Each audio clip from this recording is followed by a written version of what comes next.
نیکی اور برائی اور دل، اس دل کی اصلاح کا طریقہ یہ ہے کہ آدمی ہر وقت اس دل کے اوپر پیرے لگا کے رکھے، مراقبہ کرتا رہے اس دل کا. جو کام بھی کرے اس کو کرنے سے پہلے یہ سوچے کہ یہ کام میں جو کرنے جا رہا ہوں کیا میں یہ کام ٹھیک کر رہا ہوں. دل سے پوچھے، اگر دل کہے کہ تم یہ کام ٹھیک نہیں کر رہے تو رک جائے، اور اگر دل نہ کہے، تردد ہو، تذبذب ہو، تو پھر اپنے آپ سے پوچھے کیا میں یہ کام لوگوں کے سامنے کر سکتا ہوں، اپنے گھر کے افراد کے سامنے کر سکتا ہوں، ان لوگوں کے سامنے کر سکتا ہوں جن کے ساتھ میرا محبت کا، الفت کا، حیا کا اور اعتماد کا رشتہ ہے. اور اگر دل یہ کہے کہ تم یہ کام نہیں کر سکتے تو پھر یہ سمجھ لے کہ یہ کام ٹھیک نہیں ہے. دل یہ کب کہے گا؟ دل یہ اس وقت کہے گا جب دل کے اندر یہ صلاحیت آپ نے باقی رکھی ہوگی، اس کا گلا نہیں گھونٹا ہوگا. اور اس کا گلا اس طرح گھٹتا ہے کہ جب آپ مسلسل گناہ کرتے چلے جاتے ہیں تو رفتہ رفتہ یہ کمزور ہوتا چلا جاتا ہے. دیکھیے، اگر ایک دفعہ وائرس آئے گا، آپ اسے صاف نہیں کر دیں گے تو کمپیوٹر بچ جائے گا. لیکن اگر وائرس آتے چلے گئے اور آپ کو بار بار نوٹیفیکیشن آتا رہا کہ اس وائرس کو صاف کرو، وائرس کو صاف کرو، آپ نے 2500-3000 وائرسز کے نوٹیفیکیشن کے تھریٹس کو نظر انداز کر دیا، تو اب وقت ایک ایسا آئے گا کہ وہ وائرسز اس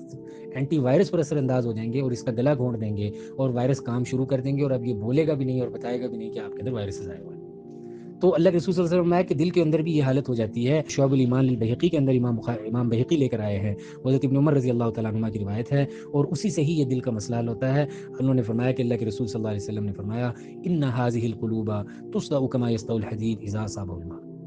یہ دل بھی لوہے کی طرح ہوتے ہیں، جیسے لوہے کو مسلسل پانی لگنے سے زنگ لگ جاتا ہے، مسلسل لوہے پر پانی لگتا رہے تو اس کا رنگ بھی بدل جاتا ہے اور وہ زنگ آلود ہو جاتا ہے، وہ رنگ اور زنگ دونوں اعتبار سے متاثر ہو جاتا ہے. ایسے ہی یہ دل بھی مسلسل گناہوں کی وجہ سے متاثر ہوتے رہتے ہیں، حتیٰ کہ یہ زنگ آلود ہو جاتے ہیں، چھوٹی موٹی چیز ان پر اثر نہیں کرتے. صحابہ نے عرض کیا یا رسول اللہ وما جلاؤھا، اللہ کے رسول ہمیں یہ تو پتہ ہے کہ زنگ لگ جائے لوہے پر تو اسے بھٹی میں ڈال دو، ہمیں یہ پتہ ہے کہ لوہے کو زنگ لگنے سے بچانے کے لیے اسے پینٹ کر دو، اسے بھٹی میں ڈالو، صاف کرو، ریگ مار مارو اور اس کے بعد اس پر رنگ کر دو تو زنگ سے بچ جاؤ گے آپ. لیکن اس دل کے زنگ کا کیا کریں؟ اللہ کے رسول صلی اللہ علیہ وسلم نے 2 باتیں بیان فرمائی، ایک فرمایا کثرت ذکر الموت اور دوسرا فرمایا تلاوت القرآن.